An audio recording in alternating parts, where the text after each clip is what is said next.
If you have a cataract, or if you're thinking about cataract surgery, you've come to the right place. Hi, I'm Dr. Edward Kim. I'm one of the cataract surgeons here at Harvard Eye Associates. In this video, let's talk about cataracts, what they are, and what kind of symptoms we might see with that, as well as what kind of decisions we need to make prior to having cataract surgery. So let's talk about symptoms first. So it's not unusual in a cataract patient to start noticing some of these symptoms, such as glare problems, driving at night, oncoming headlights becoming a real problem, or driving toward the end of the day or early morning hours when the sun is low on the horizon, you might have some dazzling glare. Inability to see the captions on the TV or box scores, pretty common with cataract patients.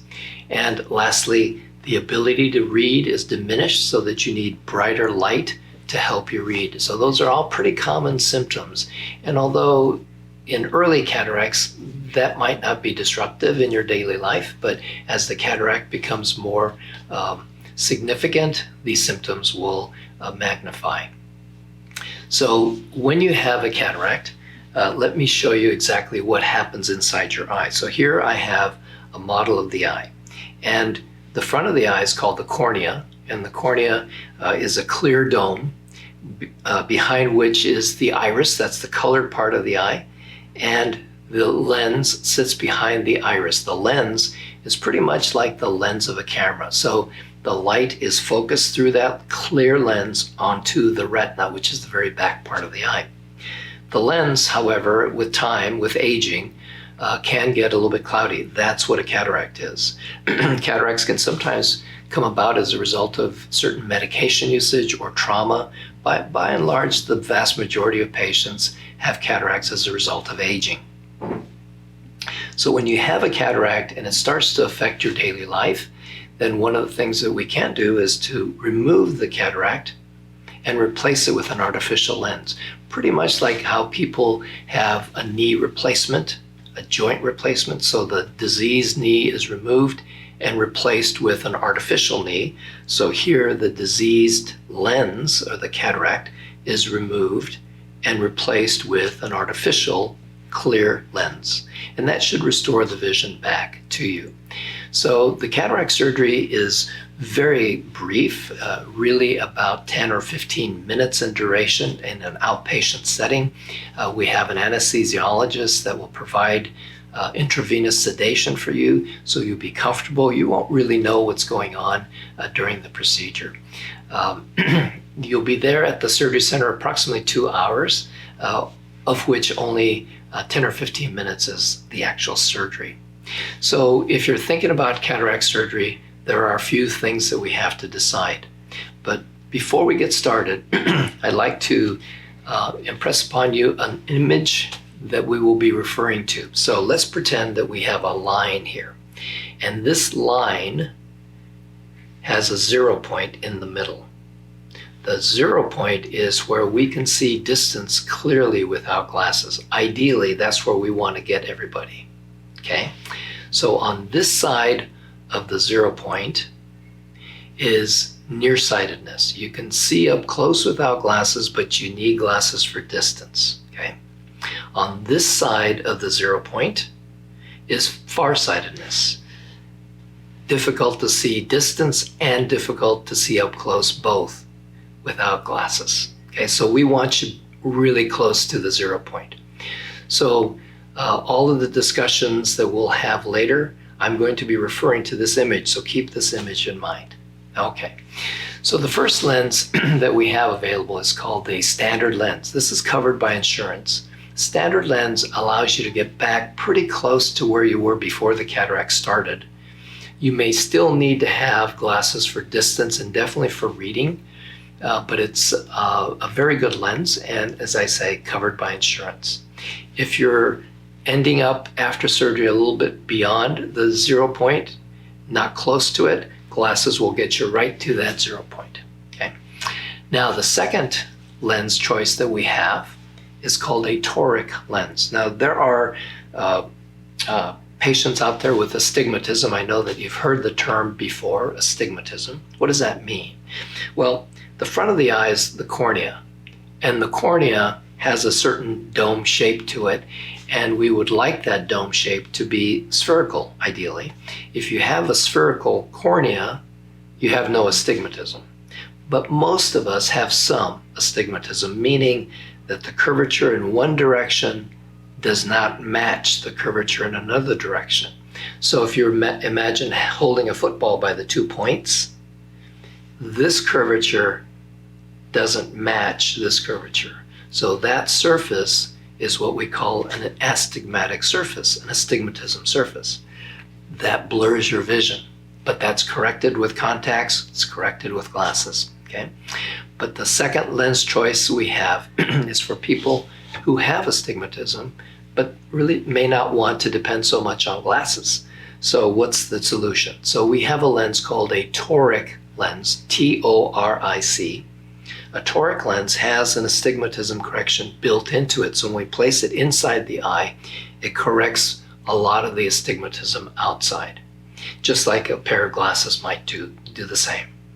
But it doesn't correct 100% of it. Mostly we'll get about 70% of it, but it's enough for most people to enjoy pretty good vision. So we're getting very close to that 0 point, even if we correct just 70% of that astigmatism, okay? But if we're not close enough and the patient still has some problems seeing as well as they would like to see, we can move them closer to that 0 point by doing a second surgical procedure like LASIK or PRK, okay? Now, the third lens choice is called a multifocal lens. Now, this lens is for people who really don't want to wear glasses. They want to get away from dependence on glasses. Multifocal lenses have been around for years, 15 years. And every 2 or 3 years, a new generation comes up, and it's an improvement over the previous generation. We are currently in the 5th generation in late 2020. The lenses that have come before have all had some problems, but this lens called the Panoptix lens has been a significant improvement over the 4th generation lens. So for people who choose the multifocal lens, it allows them freedom from glasses for the most part. Now, a small number of patients, even with a multifocal lens, will still require glasses. Certain situations, such as driving at night, or dim situations, you might want to have glasses or magnification to make it a little bit easier to see. But for most daily activities, people who have the multifocal lenses do not require glasses. Okay. However, remember that 0 point on that line we talked about. So when we put that multifocal lens, we want you to get as close to that 0 point as possible. If you're significantly further away from the 0 point, then a second procedure like LASIK or PRK can move you closer to that 0 point. If you're close enough, but you don't really need a second surgery, then glasses can be used occasionally, and that can just move you right to that 0 point. Okay. So we talked about the standard lens, the toric lens, the multifocal lens. So now let's talk about the 4th newest lens available. But before I do that, let me just say that those 3 lenses we talked about, all of the calculations that we put in go into selecting the prescription of the lens that we're going to be putting inside your eye so that we can get as close as possible to that 0 point. Okay? But we're not 100% successful. We're about 80% successful or 90%, but not 100%. So we will be hovering around that 0 point, and we will get you glasses or a second surgery to get you closer to that 0 point if necessary. Okay? Now, this leads us to the 4th lens that's available. This is a completely new lens. It's called the Light Adjustable Lens. Just came out, FDA approved. So this lens is completely different than the previous lenses I've talked to you about. This lens can get you to that 0 point in almost 100% of cases. And how is that possible? Well, the reason that's possible is because when we put that lens inside your eye, even if we're a little bit away from that 0 point, we can change the prescription of that lens after it's been implanted inside your eye. You see, this lens reacts to ultraviolet rays. Ultraviolet light that we place in a certain direction into the eye after the lens is already inside your eye, and that changes your prescription. It takes about 2 or 3 applications of the ultraviolet light, but after it's locked in, you will be pretty darn close to that 0 point. This is an amazing lens technology that's now become available. And the second decision that we have to make is how to do the surgery. So we have a couple of different ways surgery is done. So the first is we take a standard scalpel and make a small incision. It's about 1/4 inch. It's really tiny, and no sutures involved, by the way. So we make a very small incision through which we get to the cataract, and we go in and dissolve the cataract with an ultrasound probe. Now, for some patients who have a very advanced cataract, cataracts that are grade 4, for instance, we grade cataracts from 1 to 4, 4 being the worst. And if you have a grade 4, it's very, very dense, and we have to use the ultrasound probe a lot longer. Now, that ultrasound probe dissolves everything it touches, so we don't want it to be inside the eye any longer than we have to. So, but with a standard incision, which is covered by insurance, we place the ultrasound probe inside the eye, and we can dissolve the cataract generally within a few minutes. Now, there's a better way to do cataract surgery. It's a little bit more advanced technologically. It's called laser-assisted cataract surgery, in which the laser makes the incision. It's extremely precise. It just follows the contour of your eye that differs from patient to patient. It's all computer driven, no blades used. It also makes the cataract softer. When the cataract is made softer, the ultrasound probe, remember we talked about the ultrasound probe going in and dissolving the cataract, we don't have to spend as much time inside the eye. And we don't want that ultrasound probe to be in the eye any longer than we have to, because there's a potential for touching different structures of the eye that we don't want to necessarily touch, because it may damage those structures.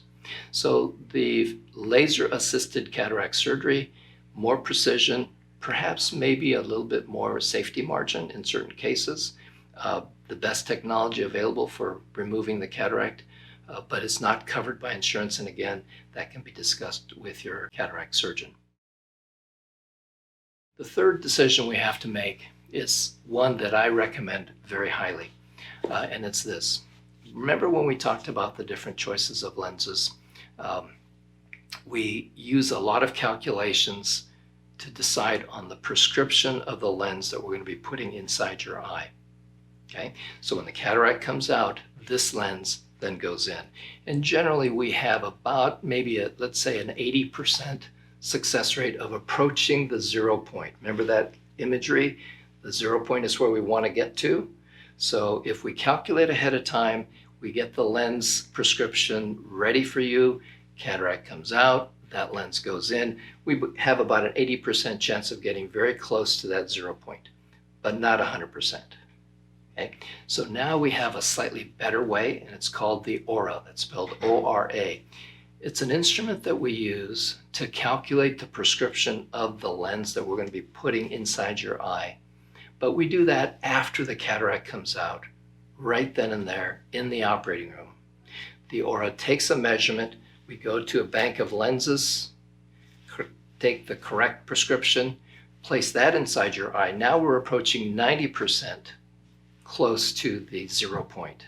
Okay, so that ORA also is not covered by insurance, but it's a nominal fee, and I would recommend having that done just to make sure that the outcome is about as good as you can possibly get. Now, if you choose any of the premium lenses, such as the toric lens, the multifocal lens, the light adjustable lenses, the ORA is all included. There's no extra charge for that. But if you select the standard lens and you want to make sure that that standard lens is about as good as you can get for that 0 point, I would suggest getting the ORA associated with it. I hope this video has been helpful for you. I know that we may not have answered all of your questions, so if you have any questions, please write them down and bring them in with you when you come in for your consultation. Thank you.